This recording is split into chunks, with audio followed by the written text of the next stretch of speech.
baby. Missouri's turkey season runs for 3 weeks, and if you tag a tom during the first week, you can't hunt until the second. Grant and I were both blessed to tag toms on the second day of the first week. Now that was okay because we had some great tasting wild turkey for the freezer, but we were excited to hunt during the second week of season.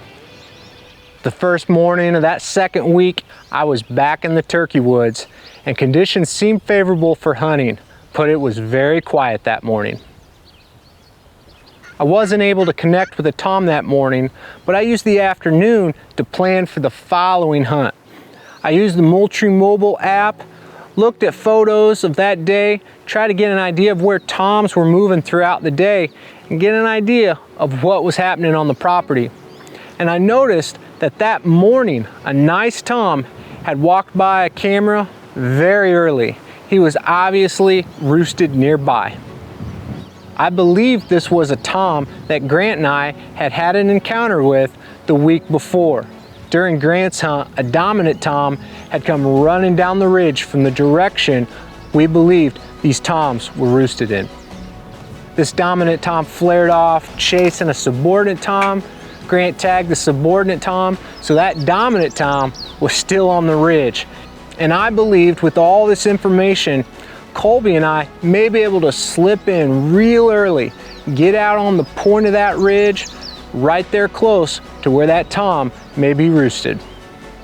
The next morning, Colby and I were in there early, and as light began to break, I had to wonder if that tom was close and if he was going to gobble.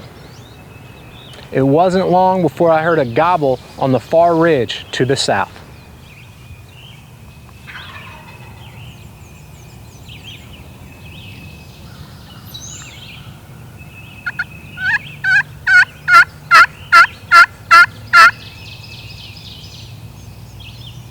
I gave a few calls, but all was quiet on the side of the ridge Colby and I were set up on. As it got lighter, I heard multiple toms on the other ridge, and when they hit the ground, it sounded like they were headed south. Obviously, that's where the action was, so Colby and I packed up and got ready for a little hike. All right, there's multiple birds, 3 toms over on the other side of the ridge, so quickest way to get out there and get in front of them is go down and up. I think that's what we gotta do to get in front of these birds, so here we go.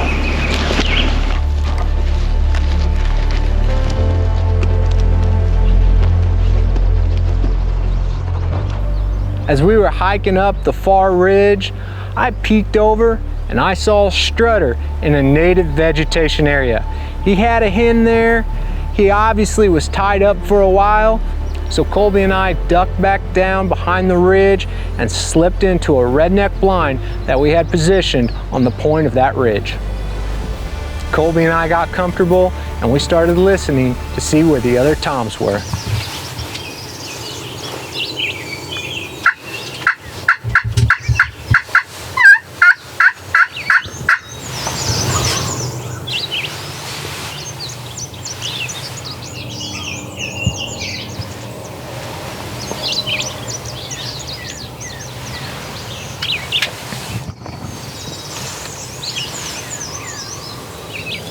I think we got 3, maybe 4 toms here. Unfortunately, I think we're just a little behind them. But I don't know what all's going on. As we're coming up, I peeked over the ridge here. There's a strutter out in this little glade across the holler with 1 hen that I can see. Sounds like there's 2 birds over on this ridge, maybe another bird over here. They may be subordinate, they may want to try to swing around. I don't know, they may have hens with them. But there's definitely several toms here, so I think we just need to be patient, call, kind of read how they're reacting to the call, and then kind of plan our strategy accordingly. Obviously, this one's with hens. He's probably tied up for a while, but I think this is kind of the hub this morning. Any bird can drift through, so I think we just need to be patient and stick it out. He sounded a little closer.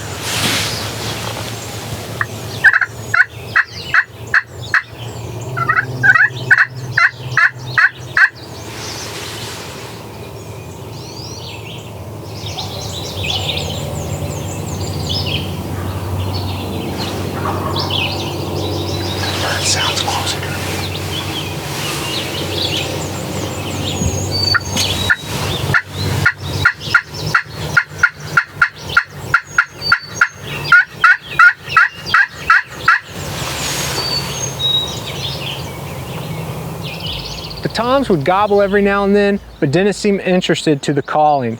It was likely there were hens nearby and they were just gobbling, trying to bring those hens closer to them. So Colby and I patiently waited to see if, after the hens dispersed, if a tom would break free and circle around.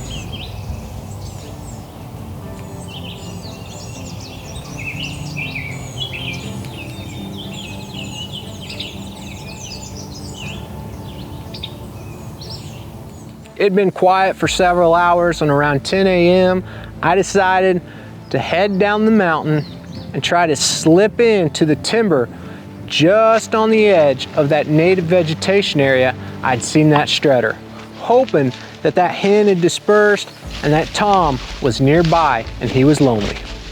Currently, the native vegetation is short and makes for a great strut zone, but on top of that, it's a great food source and bugging location, so I suspected that tom wouldn't be far.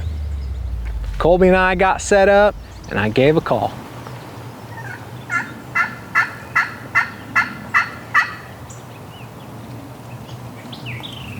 Just a few minutes later, a tom fired off and he was close.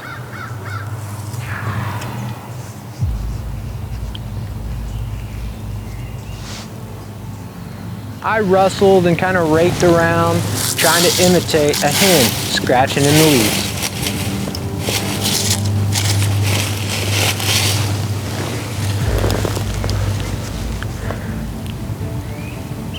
Hear him drumming.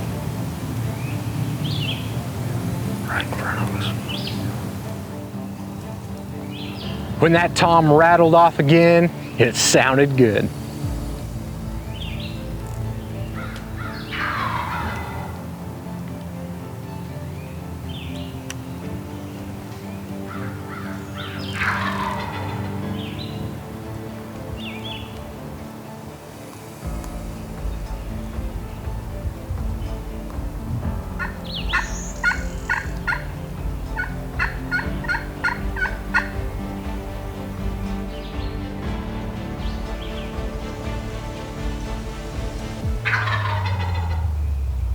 He fired off, and it wasn't long before I saw a fan coming through the timber.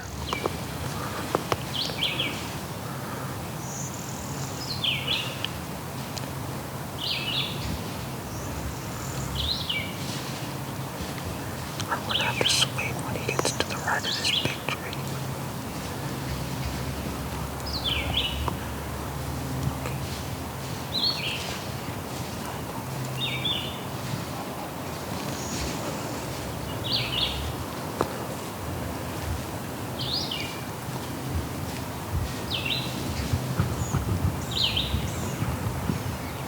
Are you on it?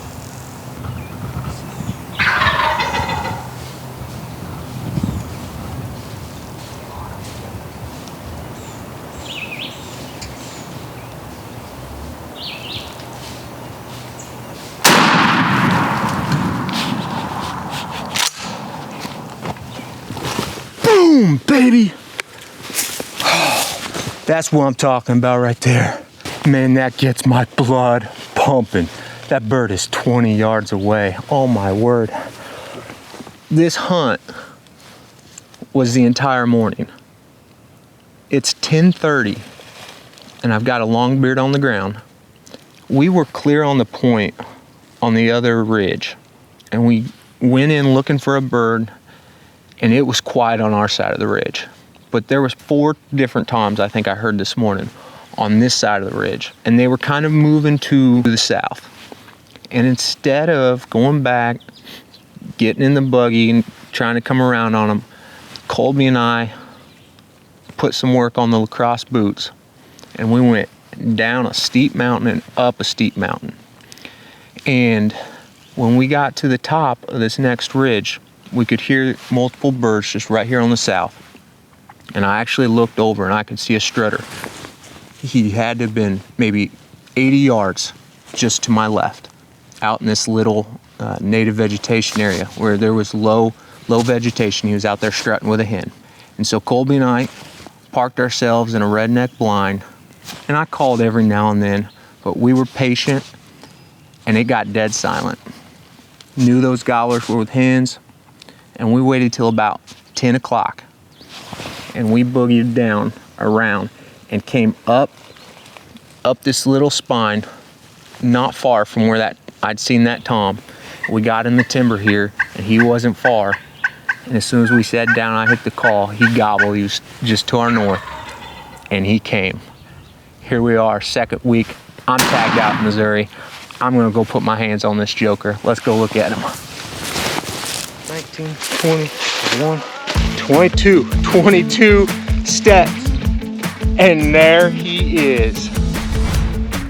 Oh man, what a hunt. Growing Deer is brought to you by Bass Pro Shops and Cabela's. Also by Green Cover Food Plots, Winchester, Lacrosse Footwear, Moultrie Mobile, Fleet Outdoor Apparel, Morel Targets, RTP Outdoors, Fourth Arrow, Hunt Stand, Scorpion Venom Archery, Case IH Tractors, Burris Optics, National Land Realty, G5 Broadheads, Prime Bows, and Redneck Hunting Blinds. I was thrilled to have more turkey meat. And once I removed the breasts and the legs, I looked inside the turkey's crop. This is a great scouting technique for a future hunt. Now I was tagged out, but Grant still had a tag in his pocket, so I wanted to see what this tom had eaten and what it could tell me so we could plan Grant's future hunt accordingly. I wasn't surprised that this crop was fairly empty, as he'd spent much of his time that morning with hens. But there was also several bugs and an assortment of seeds from native vegetation. Native habitat that's managed appropriately can be great cover and food for turkeys, both adult turkeys and for poults that'll be coming on later this year. I think it's important to note that much of the turkey activity that morning had been around a portion of the property where there were several native vegetation areas. It seemed this native habitat played a key role in this hunt. It was likely where hens were nesting or going to first thing in the morning to feed, and toms were roosted nearby, knowing they were just going to drop down and be in this native habitat and cruise around it during the day looking for a hen. We believe that the native habitat improvement work that we've done, paired with the yearly trapping of nest predators, has resulted in our great turkey population here at the Proving Grounds. Obviously, it's created great hunting opportunities and more turkey meat for the freezer. Whether you're improving native habitat or planting food plots like our friend George in East Texas, I hope you slow down this week and enjoy creation. But more importantly, listen to what the Creator is saying to you and the purpose He has for your life. Thanks for watching Growing Deer. I'm puffing and puffing. We just came from over there in about 5 minutes.